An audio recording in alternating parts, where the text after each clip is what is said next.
Hi, my name is Teresa Schultz, and I will be presenting on the first movement of Schubert's Sonata in A minor, Opus 164. I will begin with a formal overview of the piece, which will show a diagram of the main themes and sections of the first movement. Since the sonata is a longer piece, the diagram will just focus on graphing the large sections instead of each individual phrase. I will then go over the main themes and their characteristics, and then we can listen to the sonata before we analyze it any further. The movement is in sonata form with a two-part exposition. While the phrase types are not normal in this sonata, it does use the regular structure of sonata form. The P theme begins in the home key of A minor and presents the two first basic ideas, which are extended using stretching. The transition begins in the relative major of C and moves to F.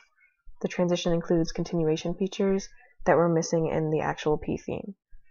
The secondary theme continues in F major until the beginning of the closing theme in measure 53. The closing theme returns to A minor before the repeat of the exposition. There is also an extra section added between the closing theme and the development, which I chose to label as a bridge in G flat major.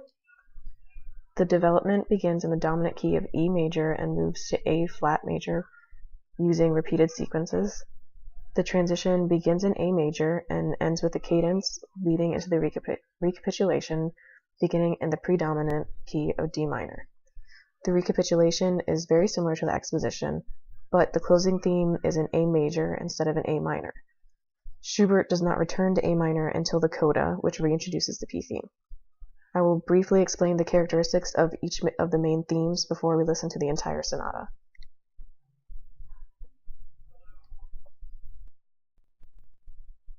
Schubert uses two very different themes using two main rhythmic patterns, a dotted 8/16 rhythm and a dotted quarter rhythm.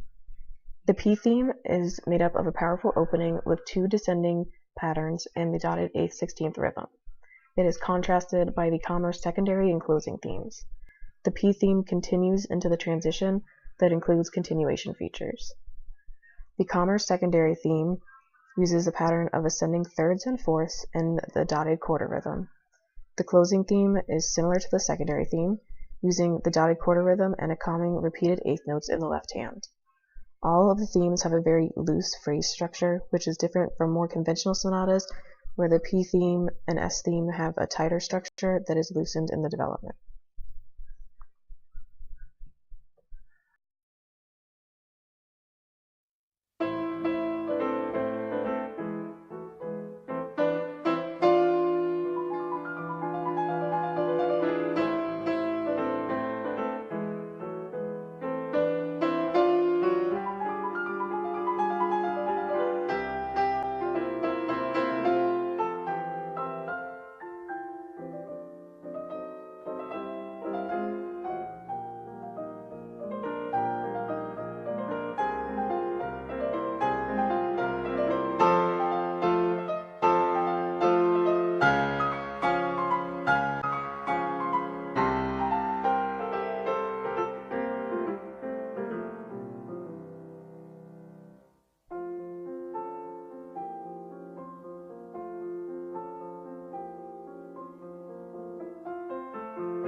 I could not find a completely normal example of a Kaplan theme type in this movement.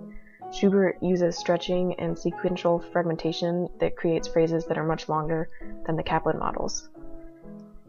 For example, in the first 5 measures, he uses stretching of the dominant to cause a longer than normal basic idea segment and seems to be missing any continuation that would make a sentence.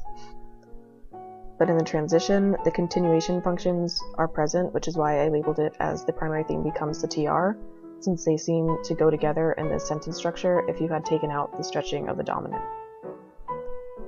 The TR section includes the fragmentation that was missing in the P theme to create the continuation, but it does not include the cadential material needed to complete the sentence until the very beginning of the secondary theme. Since there was no example of a normal Kaplan phrase model in the actual sonata, I decided to make my own. So I took the first 4 measures from the P theme and connected them to the first 3 measures of the transition, and then added a cadence to the end to complete the sentence structure. And so this is what I came up with for what possibly could be the condensed sentence structure for the P theme.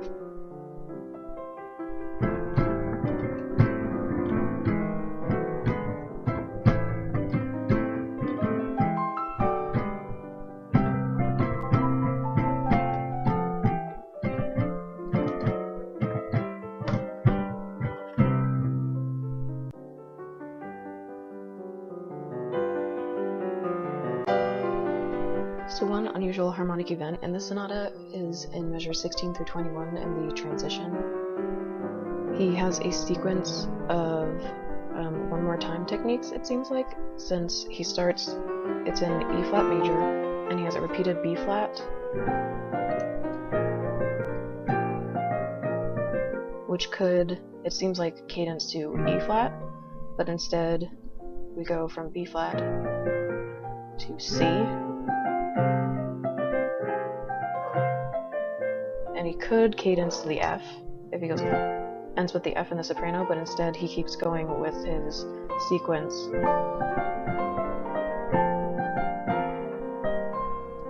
until measure 28. So it seems like it could have ended twice, but it keeps going until he finally reaches his intended cadence in measure 28.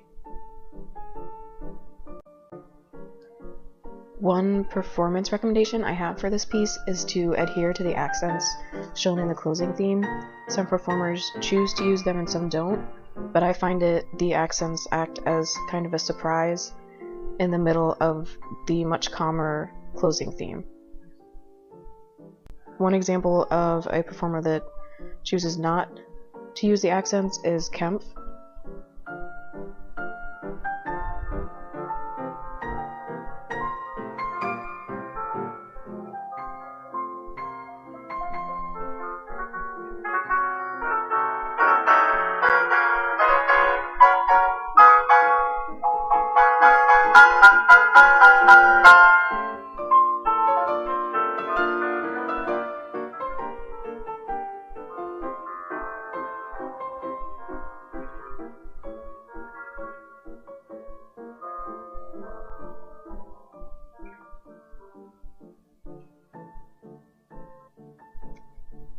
And to contrast that, a performer who does use the accents is H.J. Lim, and it kind of takes on a different personality when you add the accents into the closing theme.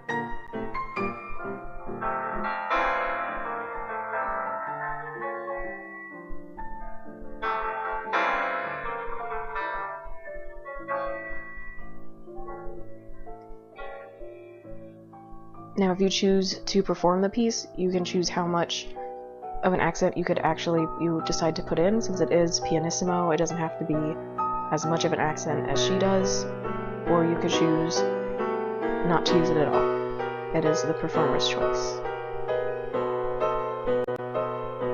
I'm a big fan of Schubert's Lieder and thought that it would be fun to find a longer piece to analyze for this project. I enjoyed listening to and analyzing this piece throughout this semester because Schubert uses so many different expansion techniques. It was fun to try to piece together where the sections of the regular phrase model began and ended, and to see how he pulled apart the normal phrase model. I also found the return of the P theme in the coda very surprising. It sounds as if the piece could be starting over, but it's been modified to use as an ending, so Schubert has the first movement of his sonata come full circle, ending the same way that it began.